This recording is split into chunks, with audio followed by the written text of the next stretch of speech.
Hai kamu, ketemu lagi dengan Leila di Urip Lentur.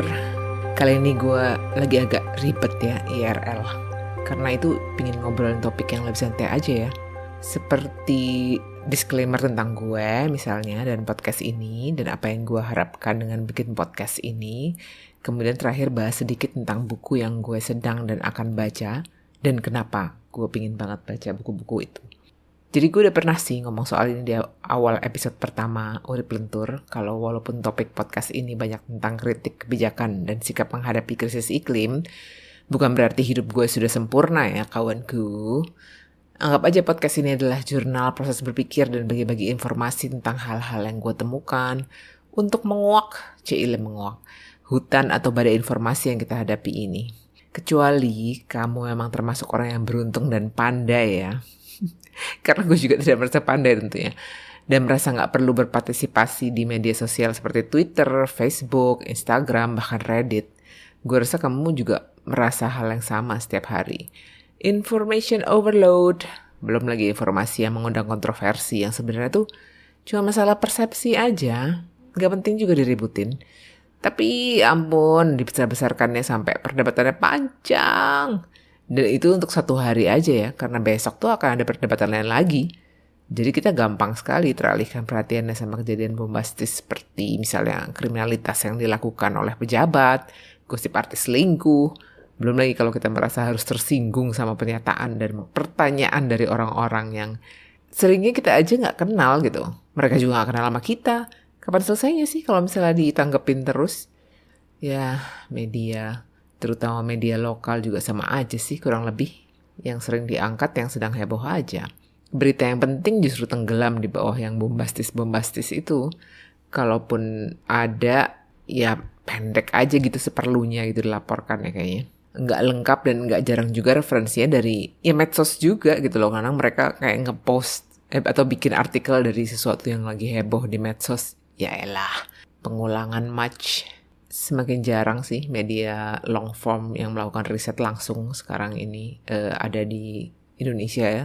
Di mana-mana juga sih kayaknya. Probably because they don't have the resources to do that. Karena sumber daya juga banyak media tuh sekarang membuka diri sebanyak-banyaknya untuk mendapatkan income. Dan sedikit banyak ini tentu berpengaruh ya dengan berita yang mereka angkat dan objectivity-nya. Sebuah anekdot ya. Kalau gue tuh pernah kerja di salah satu media yang holdingnya perusahaan rokok. Walaupun media gue sering ngebahas soal kesehatan, kira-kira nebak aja deh, apakah kami pernah mengangkat atau bahkan menyebut efek buruk rokok untuk kesehatan? Tentu aja enggak dong. We don't bite the hands that feed us, ya gak sih? Tapi I'm not totally innocent juga kok dalam hal ini. Maksudnya, gue juga sampai sekarang nih kalau misalnya sedang gabut, pakai istilah anak-anak sebentar ya, atau merasa ada nih waktu setengah jam lah gitu, ayo kita scrolling Twitter deh atau scrolling Reddit. Tiba-tiba setengah jam itu jadi 2 jam dan gue jadi terperangkap mikirin hal-hal yang sebenarnya kalau gue pikirin lagi ngapain juga dipikirin gitu ya, atau diribetin gitu. Padahal gue itu udah uninstall aplikasi Twitter loh dari ponsel. Sepertinya Reddit juga mesti gue uninstall sih. Kayaknya benar-benar godaan yang sulit dihindari sih. Nah karena itu ada saatnya ya, mungkin beberapa bulan yang lalu tuh, dan sekarang juga masih gue ulangin sih, gue tuh diam sejenak, berpikir gitu ya, apa sih sebenarnya yang matters to me, what truly matters to me. Dan itu tuh jadi acuan gue aja dalam menghabiskan waktu dalam sehari ini 24 jam yang gue punya itu. Keluarga tentu dong, kayaknya nggak bisa deh waktu keluarga itu tuh kita pinjam dari waktu lain. Kalau sempat di hari ini, misalnya pinjam itu kalau sempat di hari ini, berapa menit sambil nunggu itu, ya memang untuk keluarga ya kita harus buat waktu ya. Lalu menulis misalnya, pekerjaan gue sebelumnya itu emang yang gue pensiun gak sengaja ini memang mengharuskan gue banyak nulis sih. Dan gue emang suka nulis dari gue kecil. Dan sampai sekarang pun gue masih pingin nulis terus. Sempat buat blog bersama teman-teman. Tapi kok rasanya sekarang orang jarang ya yang punya kebiasaan membaca. Maksudnya untuk gue bikin blog lagi gitu. Karena itu makanya gue belok lah. Coba-coba untuk menulis untuk podcast ini. Yang satu lagi yang gue suka itu, maksudnya yang gue pikir worth my time adalah membaca buku. Ada beberapa topik cukup spesifik yang gue suka sih untuk cari referensi atau emang suka aja gitu karena menarik. Sepertinya kamu bisa tebak dari topik beberapa episode Urip Lentur ini ya. Apa misalnya yang gue suka. Soal lingkungan, ekonomi, terutama alternatif dari kapitalisme on steroid yang kita hadapi sekarang. Hahaha. Juga pola makan dan gaya hidup optimal yang selaras dengan alam. Nah kalau kamu sendiri apa topik yang kamu suka? Dari topik-topik yang gue suka itu, dengan membaca di media mainstream aja nggak cukup ya. I need to know more. Gue perlu melihat dari berbagai sisi pendapat dan semoga juga gue berharap gue tidak terjebak di echo chamber pendapat yang tertentu aja. Karena itu gue cukup banyak sih baca buku mengenai topik-topik yang gue suka itu dan gue tertarik. Itu juga jadi alasan lainnya gue pingin berbagi proses mencari tahu dan penemuan-penemuan gue itu lewat podcast Urip Lentur ini. Karena dengan menulis dan menceritakan kembali ternyata membantu juga sih untuk menata ide-ide dan discovery sehingga kayak jadi bisa lebih lihat pola yang lebih besar gitu dari semua yang kita cerna dan kita dapatkan ini informasinya gitu. Bukan cuma itu sih menurut gue, yang receh juga banyak banget malahan. Malah kayak banyak yang receh daripada yang penting. Gue juga suka nonton dan ngebahas film, terutama film horor. Gue suka Star Trek dan gue juga pengen banget belajar keterampilan baru. Ya, jadi itu deh hal-hal yang gue pilih untuk menghabiskan waktu gue. Tapi gak jarang juga sih distracted by social media. Ya tapi udah gak terlalu sering. Untungnya ya. Mudah-mudahan gak tambah sering.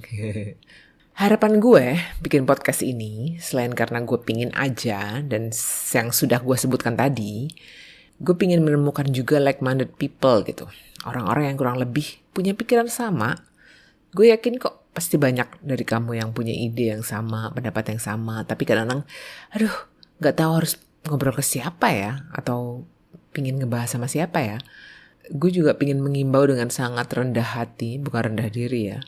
Untuk kamu juga temukan topik apa yang menggugah hati kamu gitu kira-kira. Dan cari tahu lebih dalam tentang topik itu. Kalau gak suka baca buku atau sulit mencari akses buku, gue juga suka nonton video-video di YouTube sih. Gue suka amazed sendiri sama beragam topik video di YouTube sekarang ya. You can find virtually anything there. Ya, memang video seperti juga podcast tuh sifatnya sekilas. Jadi informasi yang kita dapat itu mungkin sulit diberi catatan. Tapi paling enggak bisa membuka persepsi baru, memberikan ide, dan terutama menunjukkan jalan kemana kita harus mencari lebih dalam lagi. Gue sering banget dapat rekomendasi bacaan baru dari video YouTube. Asli dari konten yang kiri sampai konten yang kanan, and everything in between ada semua. Contohnya, sebut nama deh misalnya. Kalau lo mau search di YouTube ya. Jordan Peterson. Tergantung dari algoritma dan apakah kamu suka bukunya, sepertinya video tentang Jordan Peterson dari yang menganalisa apa yang salah dari dia, pesan dan orangnya, itu tuh sampai yang memuji setinggi langit juga ada. Coba tebak, gue seringnya dikasih video yang pro Jordan Peterson atau kontra Jordan Peterson. Yang berhasil nebak, gue kirim minuman favorit dari coffee shop favorit kamu deh, janji. Nah sekarang tentang buku. Jadi gue baru-baru ini, relatif baru sih. Dapat 2 buku yang menarik banget dan sesuai dengan topik yang pingin gue bahas di podcast ini berikutnya. Yang pertama tuh judulnya On Fire, The Burning Case for a Green New Deal dari Naomi Klein. Ini gue udah mulai baca. Semoga nggak terlalu lambat ya gue bacanya. Karena balik lagi distracted by social media. Kalau kamu cukup familiar sama Naomi Klein, beliauwati ini memang vokal banget sama isu-isu ketidakadilan ya. Buku pertama dari Naomi Klein yang gue baca itu judulnya Shock Doctrine. Dan seperti judulnya, asli I got a lot of shocking revelation from that book. Dan dia adalah seorang jurnalis investigasi, penulis, dan pembuat film yang juga aktivis sosial. Selalu menyenangkan deh memang baca tulisan-tulisannya dia.